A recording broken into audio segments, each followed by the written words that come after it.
This meeting is now being recorded. Okay, so as everyone heard, the meeting will be recorded, and so that will be the slides as well as the audio that everyone is hearing. So a lot of the people logged in as guests, so it doesn't have your actual name there. So if you do ask a question, it shouldn't be associated with the name if you have questions or concerns about privacy per se. But without further ado, we're all here to hear this wonderful presentation from Cheryl Harris. And a little bit of information about her. She has a master's degree in public health nutrition from the University of California at Berkeley and a BS in Nutritional Sciences from Cornell University. Cheryl has worked as a registered dietitian and nutritionist for the past 12 years. She's trained extensively in mindfulness, mindful eating, and stress management, and she teaches nutrition graduate students on mindful eating and nutrition at Maryland University of the Integrative Health. She also is certified as a health and wellness coach through Wellcoaches. And Cheryl has been honored as a Virginia Dietetics Association Dietetic Leader of the Year for 2012 and received a leadership award from the Department of Health in Washington, D.C. in 2005. She was a board member for the Celiac Sprue Association in 2012, and she is a board member and national advisor for D.C. Metro Celiac Association. So I'd like to welcome Cheryl. She is going to be leading us through this presentation. And I just want to double check, Cheryl, I hope you did not get muted. Great. Okay, I just got the message that I'm not muted. So I'm really delighted to be here, especially since I've got stiff competition with the Olympics on tonight. And I'm so glad you decided to come, and it's definitely useful for me to know that many of you are new to food allergies, so I'll definitely keep that in mind as we go through. And I actually was unusual in that I developed food allergies in my 20s.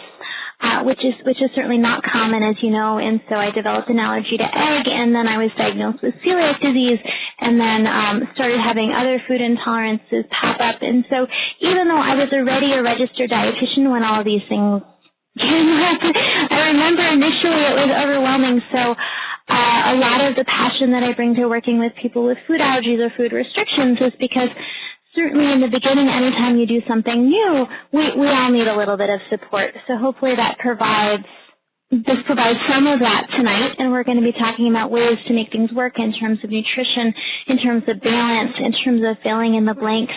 And of course, as Liz said, I'd be delighted to take questions at the end and look forward to your questions. So away we roll. And so we're going to be first giving a background and an overview. We're going to be talking about nutrition potholes, essentially, when we avoid certain foods. We're going to be talking about introducing new foods, balancing your diet well, and finding ways of making it work. And so in terms of background, especially for those of you who are new, I know some of you may be very familiar with it. The idea is that a food allergy is an immune response that happens to food.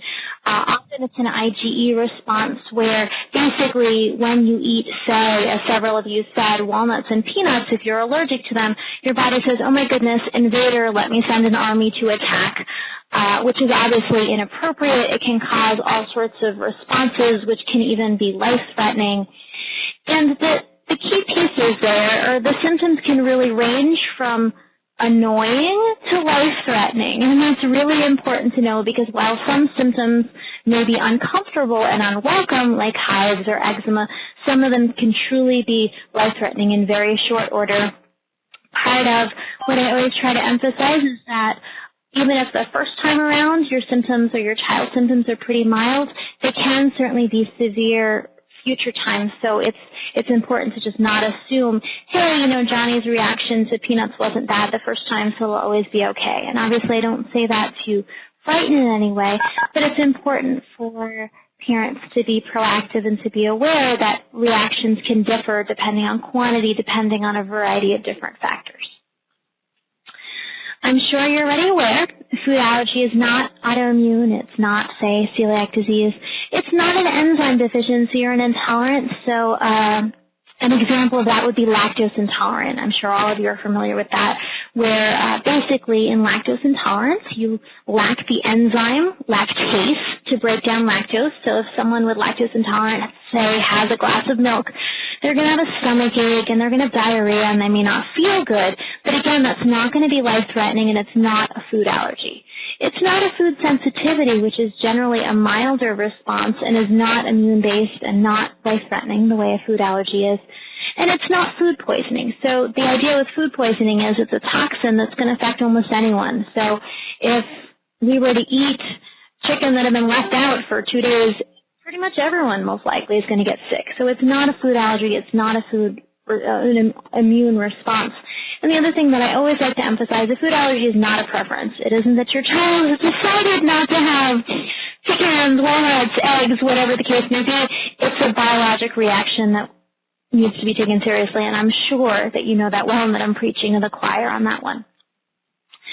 So as I'm sure you're aware, food allergies are quite common and they're growing. Certainly even between 1997 and now, they've increased by about 50%, which is pretty amazing when you come to think of it. And often when I speak to people or when I reflect back myself, I don't remember there being peanut allergic children in peanut allergic classrooms when I was growing up. And certainly since food allergies can be life-threatening, we wouldn't have just missed it. So we are certainly aware that there's something that's changing. We certainly don't know what. And as many of you are aware, the good news is that most childhood allergies are outgrown. So milk, wheat, eggs, and soy generally outgrown, even though things like fish, peanuts, tree nuts often aren't. And so I always like to emphasize when I start a Zen Buddhist phrase, which is the most important thing is remembering the most important thing. And the most important thing is avoiding the allergens. So we're going to talk about, options and inclusions and nutrition. And I don't care how much fiber and how many antioxidants something has. The most critical and most important thing at the end of the day is making sure whatever your child is eating, they're not allergic to. So that trumps everything else that we're talking about. It's always the most important thing. So even if the option your child is going to have isn't as nutritious, but it's safe, it may fit in whatever given circumstance. So I want to make sure that we all understand that that's the most fundamental thing, and the other parts we're going to talk about good nutrition. Those come after the very basic and the very most important thing, which is strictly avoiding the allergen. And so the wonderful thing is that nowadays we have more support on that front. So the Food Allergy Labeling Consumer Protection Act of 2004 was a huge game changer, because basically what it meant was that the top 8 allergens were labeled in real English, plain English, on packaged foods under the FDA. And this was huge. So basically, yes, there are things that don't fall under this law, like meat and poultry and medications, over-the-counter drugs, but most products, especially packaged products, do fall under FDA labeling, and many others have voluntary labeling as well. Basically, FASGOT says that if a food allergen is present, of the top 8 food allergens, in foods it's going to be clearly called out. There are some exceptions in terms of highly refined oils like peanut or soy. The one problem with FASGOT is that it doesn't cover cross-contact. So let's say a food contains dairy, but it wasn't intentionally added. That isn't necessarily covered under the law. However, the law does do a good job overall in giving us a good sense of what's safe and what's not at a glance, and that definitely wasn't the case 10 years ago. So as I mentioned before, FASGOT covers the top 8, and the top 8 is listed on the left side: milk, eggs, fish, shellfish, tree nuts, peanuts, wheat, and soy.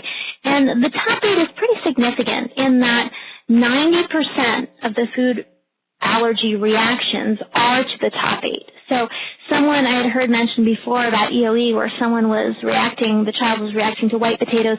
Certainly there are occasions where children react to things that aren't in the top 8. Obviously that makes life a lot more challenging. At this point we don't have great labeling for the less common allergies, and I know, we can't arrange that our children are allergic to the quote-unquote right things. Sometimes life doesn't work out that way, but certainly for most children and most families, FASGOT is a huge help because it clearly labels things. So, for instance, a law isn't going to say whey, it's going to say whey in parentheses milk, or a statement saying contains milk. Both aren't necessarily going to be on the package, but one or the other is going to appear so that milk or whatever the other top 8 is spelled out in plain English that anyone can grasp. And the website I have at the bottom has a really nice, straightforward handout on that. And this is really huge because 10 years ago. Yeah, sure. I got an email saying that one person had lost sound, so I just wanted to unmute everyone real quick and see if anyone else lost sound. All guests have been muted. All guests have been unmuted. Are people hearing? Yes. Yes. Okay, that must have been our incident. I'll go ahead and hit Cheryl. I apologize for that. All guests have been muted.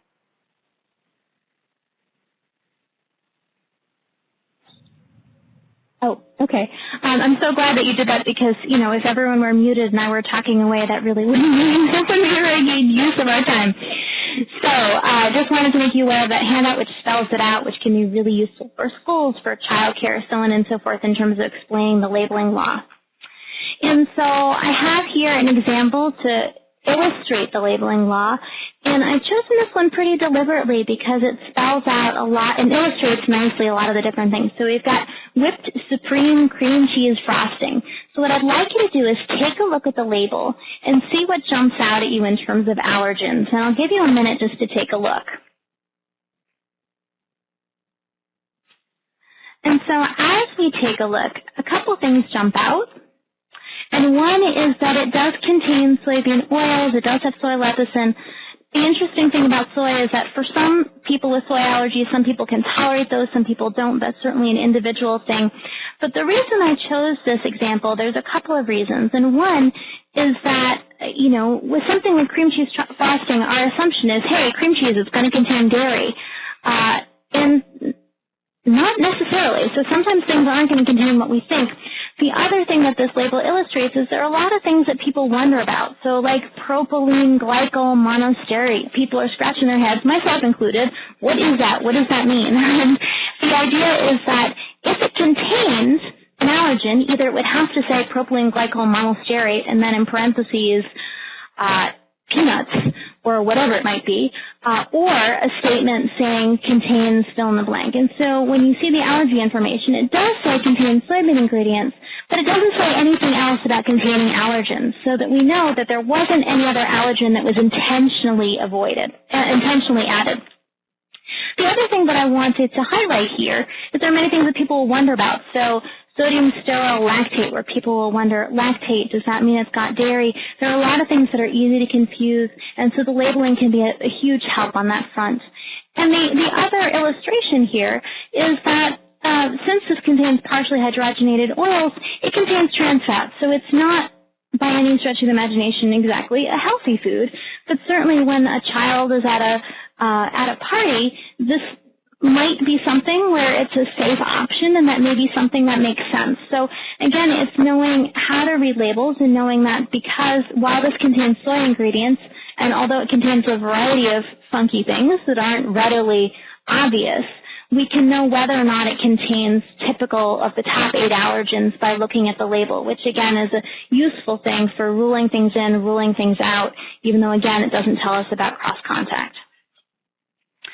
And so, as I mentioned, the good news is that there are no hidden ingredients for most packaged foods.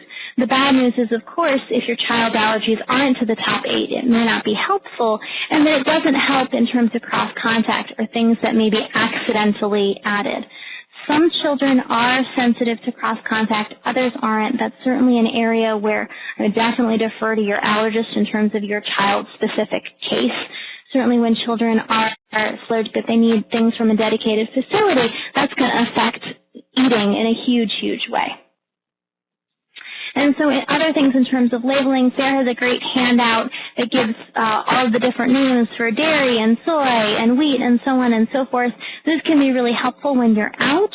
But in terms of packaged foods, the nice thing is FASGOT covers most of the issues around packaged foods where there's words, as we had before, where they're certainly not apparent what they are, but we can at least easily know whether or not they contain the top 8. And so we're going to move on to nutrition potholes, and there are a couple of reasons why people may have nutritional deficiencies, and some are that some foods have unique properties that are hard to replicate in other foods. So an example would be fish.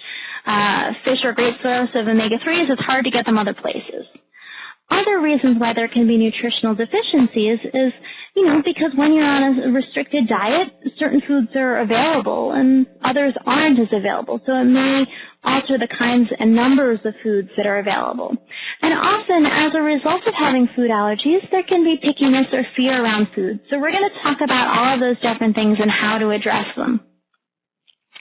And one of the things that I really want to emphasize is that there was a consensus panel, and one of the recommendations is both nutritional counseling and regular growth monitoring for children with food allergies, and that's because children with food allergies tend to get less nutrients and be underweight, and so certainly nutritional counseling can help you do and your child do your best to avoid those sorts of issues. So I definitely recommend you linking up with an RD that's nearby who specializes in food allergies. And so, as I mentioned before, certainly children with food allergies are much more likely to be underweight, and that's particularly the case with dairy allergies, and we'll talk about why in a minute, or multiple food allergies, and that makes sense because there are many more restrictions and there's more likely to be maybe even fear around food. And it's more than just weight. Children with food allergies tend to be shorter and have more nutritional deficiencies for things like calcium, vitamin D, vitamin E. And again, issues with multiple food allergies and milk allergies can be more pronounced.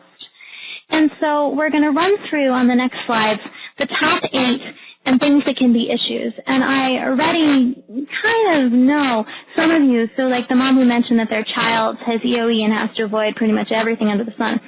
I'm going to be talking about issues for each food individually. When you lump all food allergies together, it becomes a more elaborate dance because there's more that we're jumping around with. So as I'm talking, I may say, when your child can't have X, they can have Y, and you may be sitting there and saying, oh, no, my child can't. These are meant as more broad. Every child is going to be individual, as already you know how individual food allergies can be, especially when you're juggling a bunch. So the first and the one that tends to be the most critical is milk. And as one of the moms mentioned earlier, having a child who's 15 months old, basically for 1-year-olds, 2-year-olds, toddlers, one of the main things in their diet is getting enough fat. Now, this may be foreign to all of us where we've heard for so many years low-fat diets, low-cholesterol diets. Well, fat and cholesterol is really quite critical, especially for quite young children. And so in those years, 1-year-old, 2-year-old, children's main job is what they need is fat for brain growth and development, and that actually requires a lot of fat. And so milk, generally, whole milk, as 1-year-olds are drinking, contains a lot of fat. And so I'm going to illustrate that on the next slide. And what we see here on the left is moo milk, so regular milk, and on the right we see rice milk. And so as you take a look, at the rice milk, which is on the right side, calorically it seems pretty equivalent, but when you look down at fat content, the difference is huge. So while rice milk doesn't have a lot of fat, whole milk has quite a bit, especially for saturated fat. And for children and for toddlers, where fat content is really critical, rice milk is just not going to be an appropriate substitute. So yes, it's very easily going to have the quantity of calcium or even vitamin D that are equivalent, but regular new milk is going to have more fat and more protein. So it's going to be critical to make up the fat in other areas, and that may be from eggs if they're not allergic, other kinds of oils like olive oil, and maybe choosing higher fat meats or things like nuts or seeds if they're allowed, or even other sources of fats like avocado or olives. Fortunately, calcium is a little bit easier to make up because most of the non-dairy milks are fortified, and it's easy to get supplements. But one of the things I wanted to point out all the time, what I'll hear, and it's just kind of one of those common things, oh, well, Jimmy, he doesn't have issues with calcium even though he has a dairy allergy because Jimmy likes broccoli. So one of the things I want to point out is that, yes, broccoli has calcium. However, so let's say little Jimmy is 2 years old. In order to get the recommended amount of calcium, which is 700 milligrams. Broccoli, which is 62 milligrams a cup, that would mean little Jimmy is eating like 11 and a half cups of broccoli. And first of all, I don't believe that there's a chance that 11 and a half cups of broccoli. And second of all, if there was, we would still have issues. There would be other problems. So to be really clear, there are a lot of foods that do contain calcium in some amount, but many of them, like broccoli, just aren't going to contain enough calcium to get the job done and meet the requirements. And so often fortified milks or supplements are necessary.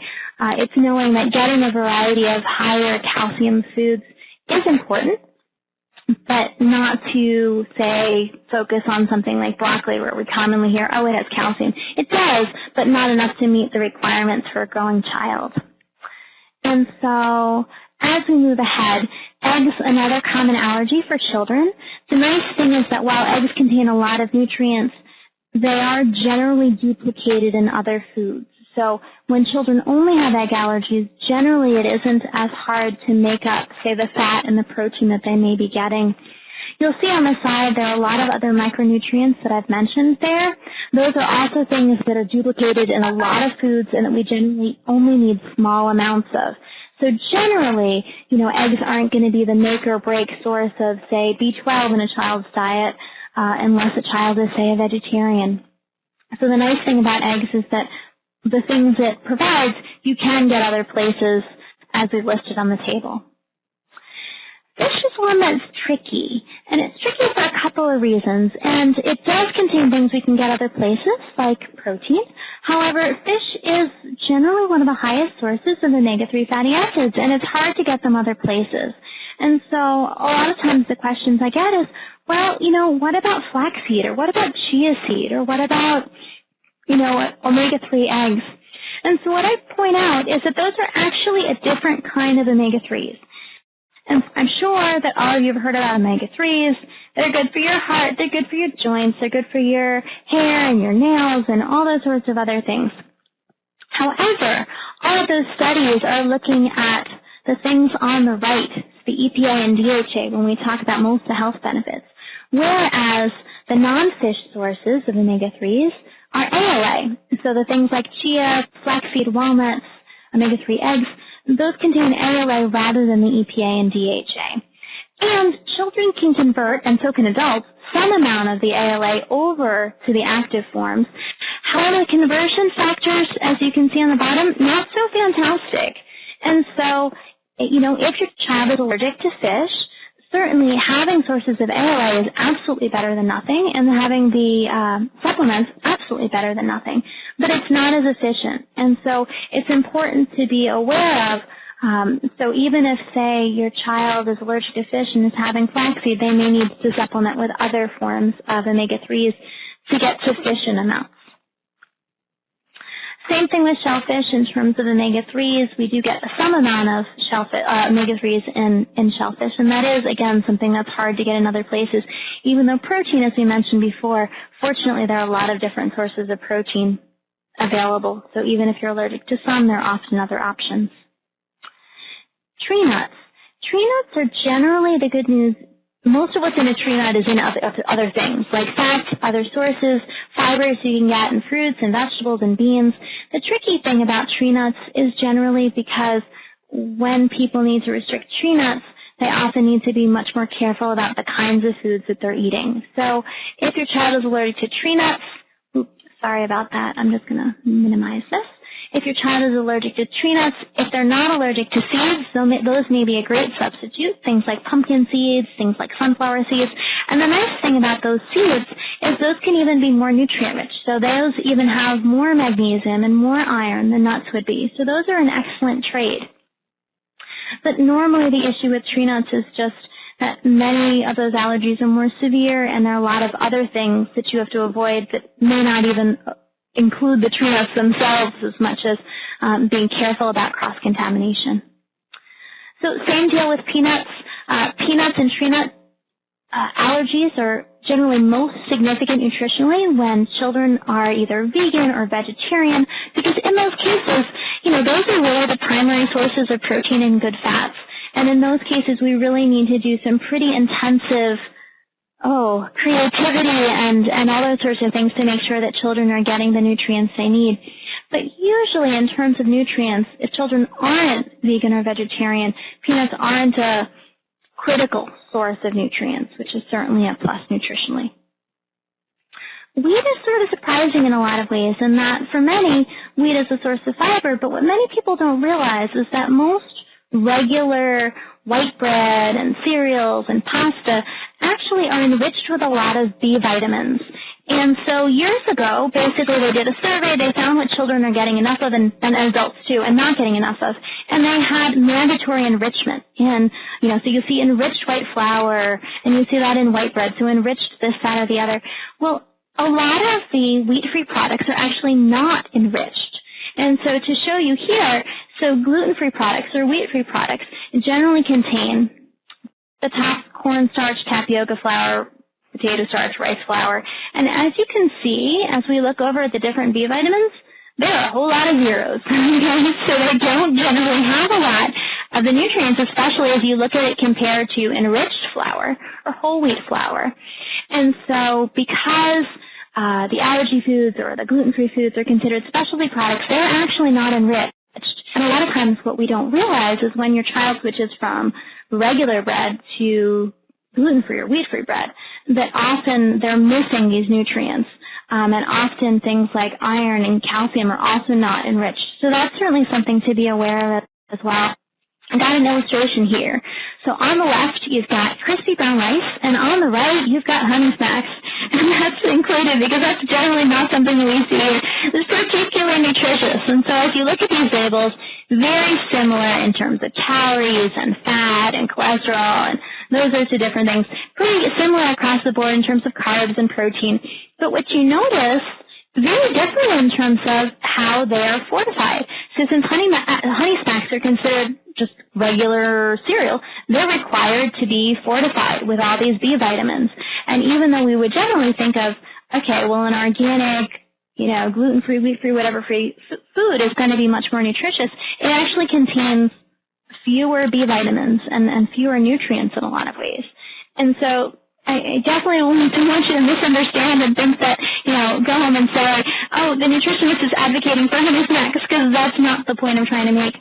But the point I'm trying to make is that a lot of times when we switch to the allergen-free foods, especially ones that are wheat-free, we don't realize that there's a significant difference in terms of nutrient levels. And hopefully this illustrates that there, not that necessarily honey snacks are wonderful things. Another one is soy. Like peanuts and tree nuts, soy is particularly essential for children who are vegetarian or vegan, but otherwise it usually doesn't play a huge role in providing nutrition for most people, and many of the things in soy can be gotten in other foods. So it isn't that critical on that front. So to run through again, things like milk, fish, and shellfish, those contain things that you can get other places, but often you have to put more effort into it. And things like wheat, again, much more effort in terms of finding replacements. So children with those allergies tend to inadvertently end up eating, less nutrients. And certainly children that are vegetarian and vegan and have allergies have a harder time of juggling. Even though, of course, as you know very well, when children have food allergies, it's certainly more juggling because a lot of the things that normally you wouldn't think twice about are may have cross-contact or may have the allergen in question. So for some children, supplements are necessary. I often recommend a multivitamin, so I wouldn't say in every case, but in almost every case it can be a plus. In some cases, calcium and vitamin D can also be useful. And so I point these out really broadly. Of course, most of these nutrients are things that you can test for. So rather than, saying, oh, well, my child has allergies, so therefore they must need iron, it certainly makes a lot more sense to check in and be coordinating with your pediatrician and finding out, okay, does my child need, iron because of food allergies?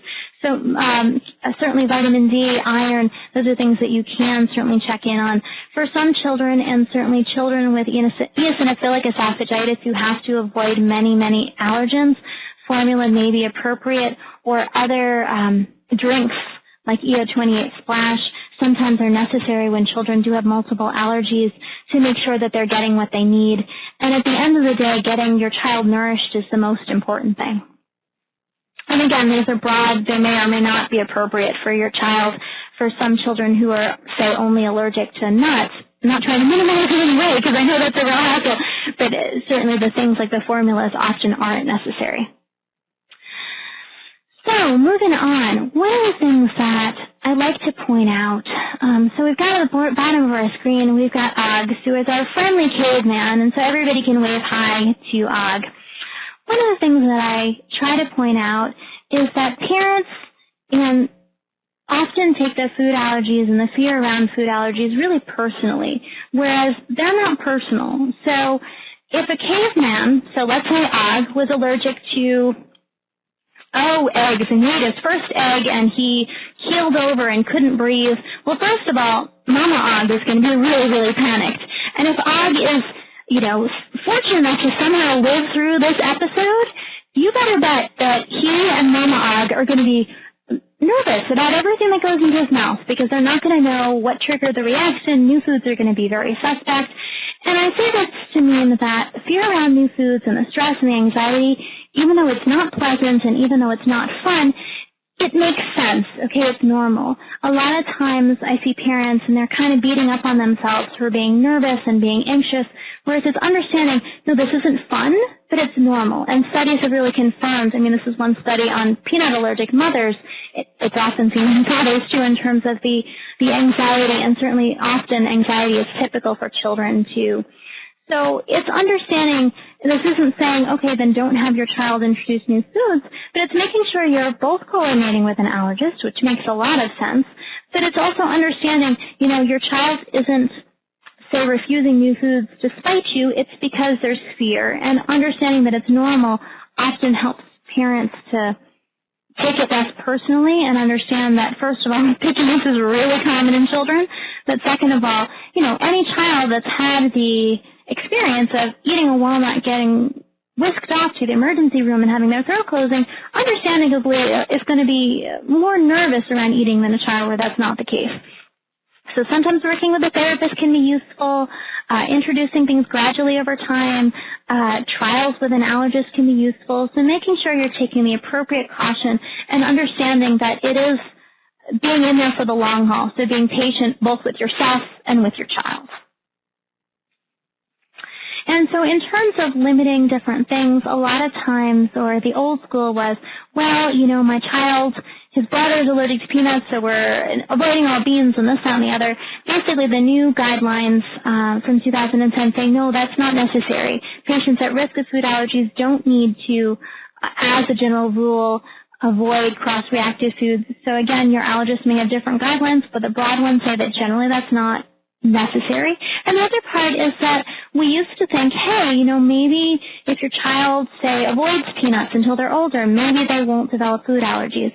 That actually doesn't seem to be the case. That being said, in terms of introducing new foods, it always should be done in a controlled setting. So it's not, you give the babysitter a can of peanut butter and say, hey, see you in a couple hours.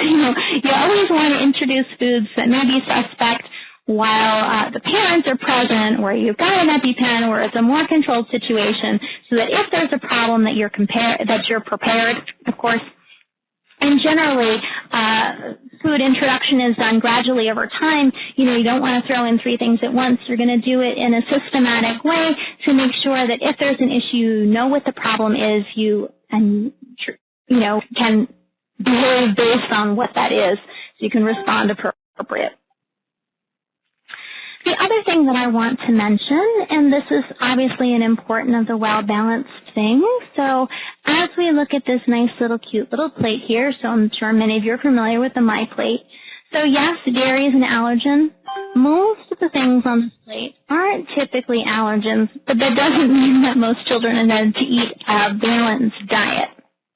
So sugar is not necessarily an allergen, but many allergen-free foods have an overabundance of sugar. So I can find, 21 Pinterest boards on egg-free, dairy-free cupcakes, but not necessarily 21 Pinterest boards on roasted broccoli and cauliflower. So it is being aware. A lot of times we put so much emphasis on allergen-free that we, and recreating those favorites so your children doesn't get left out, or that your child has what you would like your child to have, that we forget about making sure that we're introducing and also focusing on making sure kids are getting balance. So one of the things I can say as a general rule, kids tend to be carnivores, and quite honestly, adults do too. So one of the things I always try to mention, so a lot of times kids and parents will drift toward, okay, well, my child likes juice. It doesn't have most allergens. It must be safe. Well, the AAP guidelines say 4 to 6 ounces or less of juice a day, which is the little cup on the left, whereas it's far too easy for children to end up having cups or large cups of juice, which is what we've got there on the right. And that can displace other nutrients. It doesn't have iron, often doesn't have calcium, doesn't have protein. So that can certainly exacerbate the nutritional deficiencies that we'll see with kids. So even though when your child is out, anything that fits the bill in terms of allergen-free may be the perfect solution, but certainly when you're home working on more nutritionally dense foods is a plus. Just as a quick one, certainly this isn't necessarily the season for that, but getting kids growing can be a great way of encouraging introduction and eating new foods. Actually, even now, I actually have an earth box, so I've got lettuce, and when at one of my nutrition offices and my clients come in, and always children are interested in it and want to taste things, when kids see something growing, it's just automatically much cooler than what mom brings home from Safeway. It's just one of those automatics. When you cook with your children in the kitchen, it's much more interesting. And no, that doesn't have to be an everyday kind of thing, but certainly having, a couple times a month where you are cooking with your children in the kitchen, that's certainly a good way of introducing new foods and getting them to be more interesting. And of course, monkey see, monkey do. So if mom and dad aren't eating veggies, or one of them just, doesn't necessarily eat veggies all the time, it's a pretty hard sell to push, and little Jimmy needs to eat his veggies. As you know, actions speak louder than words. Another, not quite allergy, but issue that often comes up is oral allergy syndrome. And so just in brief, oral allergy syndrome is often to fruits, and it's often to things that are raw. So the good news with oral allergy syndrome is that oftentimes these foods don't need to be avoided, they just need to be heat treated. So many children with OAS can have apples as long as they're applesauce or they're baked apples or whatever else. So general guidelines for OAS is cook it, peel it, can it. When it's heat treated or when it's peeled, it's often easier to accept for many children, and there's often much less in the way of reaction. Of course, you always want to coordinate on things like this with your allergist. And that brings me to basically the lifestyle part. And one of the things I always try to emphasize, and it's something really that I emphasize in my own life too, that the most important thing and one of the most useful tools is you doing your best to find the yes in every situation. Because, of course, when we first are faced with an allergy, all we think about is the no. I can't have this. I can't do that. I can't. How do I make this work? And really, the more that we can emphasize looking for where this is possible, the happier and healthier we'll be, and the happier and healthier our children will be.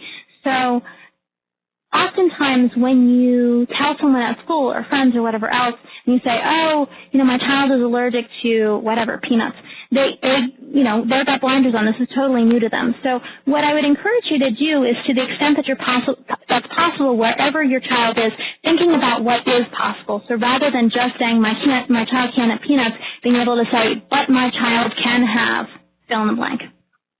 And so that can be, explaining, well, at a party, well, no, little Johnny can't have whatever, the pizza, because it has dairy and wheat, but can have, something that you can bring along or something else that's available, and really sometimes needing to get creative. And I know that sometimes involves sugar, which may not be nutritious, but certainly may serve a role in those cases. And so in terms of school, one of the things that I definitely encourage is having a 504 plan. I know that some of you are new So I'm going to express it briefly because some of you, if you've got young children, this may not be on your radar yet, and your children may grow out of the food allergies before it is on the radar. A 504 plan is basically a legal agreement between you, the parent, and the school in terms of what the school will provide your child. And it everything from, baking projects in the classroom to paper mache to inclusion in terms of, hey, what happens if we have a birthday party? And they can often include the cafeteria too. And so certainly this can be critical in terms of your child's emotional health. It's no fun to be the child watching celebrations. It also serves everyone's health to, instead of always having food rewards, say, okay, in order to celebrate, we're going to have yo-yos, or we're going to have slinkies, or we're going to have something that isn't necessarily involving food, because certainly a lot of times food is the default. And so not only is it useful for the child that's allergic to have non-food rewards, but it's honestly good for every child. So that certainly can be a win-win all around. I always, whether it's at school, whether it's at play, wherever else, and at restaurants and whatever else, I always encourage people, yes, the food was safe last time. One of the critical things is double-checking no matter where you are, no matter where you go, because a huge chunk of allergic reactions, half actually, are when people are dining out or when they're away from home. So that really becomes a really, really critical thing. And so that's both dining out, but also when there's family gatherings or whatever holiday situations. It's really important for the emotional health of a child to be included in those kind of situations, but you have to do it in a way that's safe. So one of the things, especially, so when it was just the egg allergy, I could kind of manage it. But when I found out that I had celiac too, that was when I started having to get really creative in terms of the juggling aspect.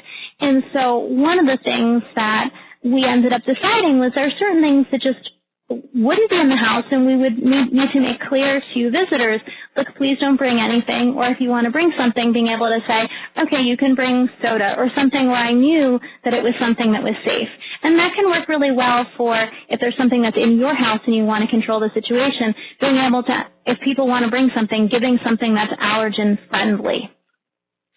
Certainly when children are going to an event, you do want to speak to the host, because there are some hosts that are going to be really helpful, and they really want to make your child comfortable. And there are some hosts who, for whatever reason, it's just not on their radar. It's just not their thing to accommodate. And no matter which camp they fall into, you want to be aware so that you can be prepared, so that your child can be prepared. And that may be, you bringing a covered plate that your child can eat from, or that may be saying, you know what, Jimmy is allergic to peanuts, but he can have watermelon, or whatever other thing that, may be there or may be fun for other children that, your child can participate with. So it may be bringing along several different options. It may be having a covered plate. It may be coordinating with the host, and ideally it's a variety of different options that make things work. And as I've mentioned, out to eat, definitely critical, and it's definitely critical to double check each time, and I guess the slides got bumped out of order. So I have a couple of the different resources that you can look to in terms of dining out. Those can make it easier in terms of finding allergen-free restaurants, but you always have to go and ask questions. So years ago, when my husband and I went to Shenandoah, and we saw a restaurant, and they had a big sign saying allergen-friendly. So I said, great, this is really exciting, because this was like 7 or 8 years ago, and it wasn't necessarily on anyone's radar. So we went in, and I started off by saying to the woman, well, I'm basically, because I thought it would be easier, I said, I'm allergic to wheat. And she said, honey, don't worry about it. We don't serve wheat here. We only serve white bread. And this is a restaurant with a big sign on the door saying, we're allergen-friendly. And so in that case, I decided to leave. I didn't feel comfortable based on what happened. And certainly there are restaurants where they'll be very frank in terms of we can't accommodate you, and I would certainly rather they be honest and upfront than me getting sick. That being said, most restaurants can accommodate, especially if you call ahead, and especially if you let them know, well, I can't have X, but I can't maybe have whatever, pizza or dairy or whatever it may be, but my child can have a grilled chicken breast that's grilled on foil and baked potato that's on foil or something else, where it's something where the chances of cross-contamination and or the chances of it having allergens in it are lower. So certainly, depending on where you go, having a sense of what would be a reasonable bet, calling ahead, asking questions, not taking anything for granted. When the food shows up at your table, asking further questions, that's all really, really critical. And the other thing I always try to emphasize is making it easier. So yes, there are people who just, for whatever reason, can't be bothered helping or helping your child, and they are who they are. You're not going to change them. So what I encourage people to do when you have someone who is motivated, being able to say, my child can have X, and choosing X that's available in any supermarket around wherever. So basically, if you say, my child loves Mike and I candies, they're sealed in a box, you can find them in any grocery store, that's going to work. The idea of, oh, well, my child loves this so delicious ice cream, but not the soy kind, the coconut kind, and this, that, and the other, because basically all the other person hears is, oh my God, I'm going to give her child the allergen, I'm going to do it wrong. So doing the best you can to spell out a simple food that's available in any store so they don't have to go to Whole Foods and a bunch of other foods so that they can get the food that will be simple, that will be safe for your child very easily. And yes, I realize that in a lot of cases those are sugary foods, but again, it's going back to rule number one. The most important thing is remembering the most important thing. Certainly in some situations that may be a good or a reasonable option. And so one of the last things I want to mention is that I often get questions about, well, can my child prevent food allergies by either what the mom eats or what the child eats? And the answer is at this point we don't know. The interesting thing was that years ago I used to hear from moms, I caused my child's allergy because I always ate nuts and now he's allergic to nuts. And I would also hear, I caused my child's food allergy because I never ate nuts and now he's allergic to nuts. And basically all I can really conclude in a very non-scientific way is that as parents, you can feel guilty regardless of what happens. So what we know so far is the old school of thought was, well, with tree nuts, with peanuts, if mom avoids it during pregnancy, it's basically safer. But basically the newer studies that came out late last year showed, no, that actually doesn't seem to be the case. So it isn't that in avoiding the food or avoiding the food during pregnancy that it lowers the risk of allergies. It actually seems the other way around. The jury's still out on that. There's still a lot of questions and we don't have definite, but certainly that's the suggestion at this point that there isn't an idea that we need to restrict those things either in pregnancy or, as I said before, once children are 4 to 6 months old and are introducing solids, there's no indication that pushing off peanuts or tree nuts is going to be helpful. If anything, the other way around may be the case. But of course, follow the lead of your allergist. And so last, but definitely not least, I have a bunch of my favorite resources out there because, of course, none of us is as smart as all of us. I know you've got a lot of wonderful resources in terms of your food allergy support group here.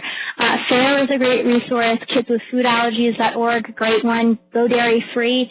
And so obviously that's got dairy-free recipes, but often those recipes are also marked for soy-free, for wheat-free, for egg-free. Lots of other good resources out there. I love Food Allergy for Dummies by Robert Wood, who's just phenomenal, as many of you know. And so I'm going to pause here for questions, and I think there's a chat box that you can write into and that Liz will read to me.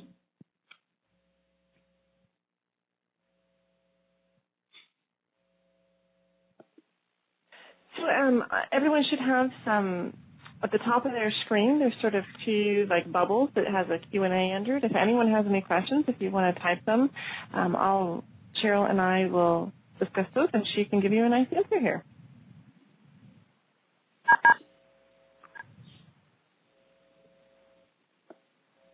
One of the questions that we did get was if the slides were available, and it's my own personal fault. I was having some technical difficulties today. I'm on last-minute travel and not at home, and so I meant to send out the read-aheads, and I didn't. So we will post those along with the meeting recording.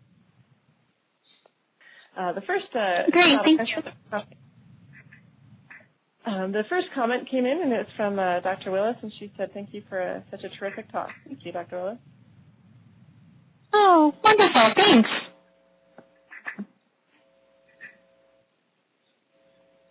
And so I want to make sure that I mention in terms of the people that are new to this. I'm sure you've heard this before, no such thing as a silly question. And if you're wondering about it, send to someone else. Just please do feel free and feel comfortable to speak up if there are questions. Well, as people are typing, I'll ask one, Cheryl. I read something, and it was on a popular press internet site the other day, and your slide about the vitamins made me remember and want to ask you. And it mentioned that there were some findings that too many vitamins were causing problems with artery hardening and such like that. Is there any concern about that, or is just receiving the nutritional benefits of the vitamins outweigh any possible negative effects of them? So there's still a lot of gray fuzzy area, and what I would say is that for the average child who doesn't have food restrictions, I don't generally say as a matter of course, take supplements. The concern is that, as I mentioned in one of the slides, that a big chunk of children with food allergies are shorter or underweight, have nutritional deficiencies, so we really do have a sense that that can be an issue. Many of the studies in terms of cardiovascular issues are linked to calcium supplements. And again, the issue seems to be that people are getting it from food and taking the supplements on top of it. So some of it is that supplements there's a wide range in them. When I talk to clients about supplements, I encourage ones that are of reasonable value, and what I mean by that is generally less than the RDA and certainly less than 300% of the RDA. So especially with children, you're not going for mega doses of this, that, and the other. So in terms of supplementing, reasonable supplementation can certainly be appropriate, especially in cases of things like a calcium allergy. And the other thing that's important to be aware of, a lot of times, we have the idea of, oh, well, my child's getting calcium-fortified juice or calcium-fortified milks, or calcium-fortified cereal, nutrient-fortified cereals. Those are basically like cereals with a multi in them. So as long as you're adding nutrients from some source, it's basically a similar concept to taking a multi, so you're not going to circumvent issues if there are some. So my take is that it's more important to prevent nutritional deficiencies, even though in an ideal world you'd be filling in those blanks with diet when possible. Thank you. We did have another question come in, and the question is, do you counsel children with EOE differently than children with food allergies cause anaphylaxis? And for people who are new to this discussion, EOE is eosinophilic esophagitis. Many children with EOE have multiple food allergies, and so the main difference is that when I see children with allergies, some will be allergic to only one food, as someone mentioned before, or two, so pecans and walnuts. Whereas generally children with EOE, they're on a 5-food elimination diet or a 6-food elimination diet, or top 8, and then top 8 plus this, that, or the other. So it's not different per se as much as the amount of juggling is different. So in some ways, if a child was allergic to 30 foods or 20 foods or 10 foods, you'd still need to do the same amount of juggling. It's just that the cause is slightly different. And if that doesn't answer the question, let me know and I'll explain further or clarify. Well, that was one of the questions that was typed in, but we don't have any other questions typed. Would you be open to me unmuting everybody and seeing if anyone has any verbal questions that they would like to ask? Oh, absolutely. Thank you. All guests have been unmuted.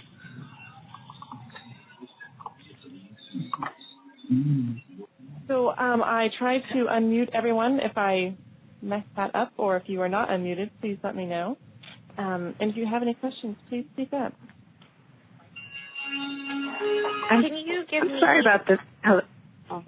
can you give me some foods that are high in calories that would, I don't know, the next food to possibly introduce to my child?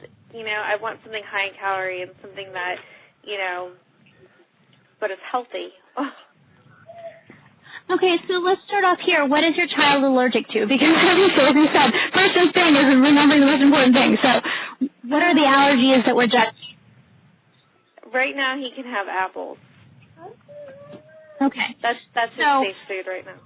So, okay, so basically, for a child... So for a child with EOE, you know, I think that was what you'd mentioned before. For a child who is literally only eating apples, while apples are a wonderful source of fiber and carbs, they don't have any protein, they don't have any fat. So for that sort of example where a child has really extensive allergies, what I would recommend is working with your team to get your child on a hydrolyzed formula. That would be you know, by far the most responsible thing because, yes, the point is getting your child on whatever foods that are tolerated, but that's not going to be an overnight kind of deal. And that getting your child fat, getting your child calories is going to be huge. You know, in terms of what's first coming to mind in terms of fat and calories, there are actually some old food allergy books actually talk about how one of the least allergenic foods out there is actually bison, and that can have fat and it can have protein, and it can certainly fill in some of the blanks. So that's certainly one thing that I would mention, but certainly apples and bison alone a healthy diet does not make. So when food allergies or EOE is that extensive, you definitely want your child on some sort of hydrolyzed formula. You really need to be working in tight conjunction with your allergist, with a dietitian, because even if, you know, there's no way to eat enough apples to get things taken care of. Right. We're on elemental formula. I'm sorry? We're on formula through his G2. Okay. So, yeah. Absolutely. And I'm feel much better knowing that because the idea is that formula is going to provide a balance of what your child needs. So basically what ideally you would do, and in conjunction ideally with a dietitian, is create a plan where you are adding foods in one at a time, waiting at least each introduction, and seeing what your child can tolerate. Often that'll be done, you know, when food allergy tests are able, you know, when you're able to get a wide range, that can often be helpful in terms of which foods are more likely to not be allergenic. There's also something called the food allergenicity scale, where it looks at the foods that are least likely to be allergenic triggers, at least in North America, and those can also be useful when there's huge amounts of allergies. But certainly with children, it's not uncommon to have to do the elemental formula for a while you're doing the food reintroduction process.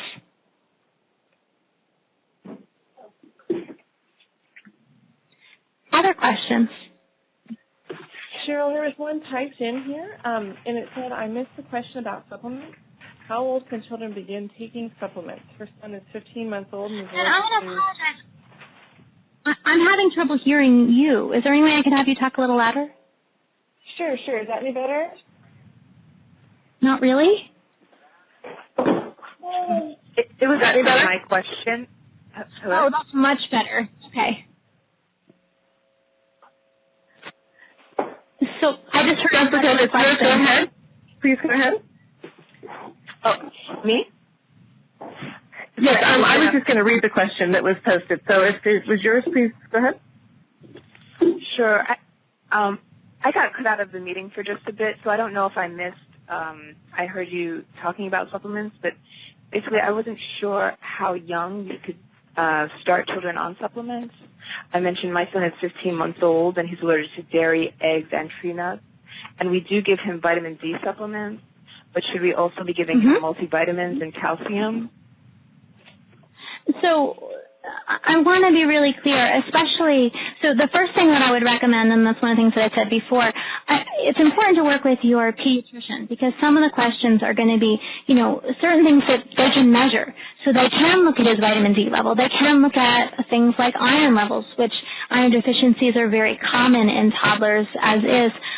Certain nutrients they're able to quantify and have a sense of, is your child actually low? Is supplementation necessary? Often with dairy allergies, calcium supplementation is advisable at that point in time, but that's again going to be on an individual basis. And there are what's called RDA levels, the recommended daily allowance. And so, if you sit down with someone and they look at what your child is eating, and they look at the RDA in terms of what your child needs in terms of, say, calcium or vitamin D or iron and so on and so forth, and there's a significant gap, then absolutely supplementation would make sense.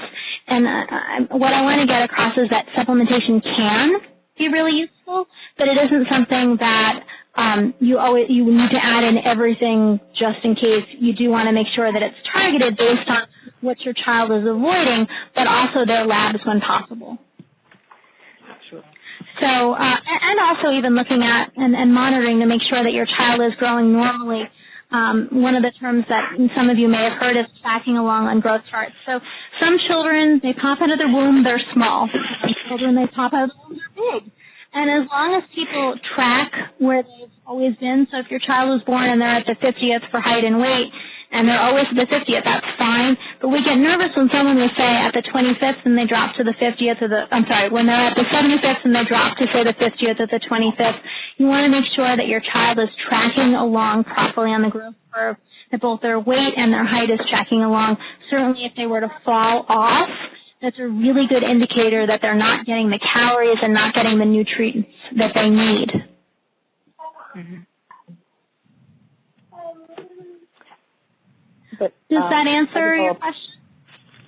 It is helpful. We'll definitely check next time we go to the pediatrician. But I guess I was also, if he has a dairy allergy, he won't necessarily be allergic to calcium, would he? No, and I'm so glad that you mentioned that. So there are hypoallergenic forms of supplements, and the nice thing is that supplements fall under FASGOT, which I mentioned before, so the Food Allergy Act. So while medications don't, and over-the-counter medications don't fall under FASGOT, supplements do. I know that they're not perfect in terms of labeling, but say if you picked up a child's calcium, you could see what it was made from, and you would look for one, if your child was allergic to dairy, saying, does not contain dairy. So you would, of course, want to make sure that you check on that. You would want to make sure that the dosage was appropriate for your child's age. There are certainly supplement companies that cater to food allergies. One off the top of my head is Kirkman Labs, which you can find online. And I know that many of you are also near Navan Foods, which is, as you know, a mecca for food allergies and for people with a variety of food restrictions. And that I'm sure they also have supplements available that are child-friendly. Thank you so much. Other questions? My pleasure. So guys, we probably have just a few more minutes here for any last questions. Is there anything else that we'd like to ask Cheryl?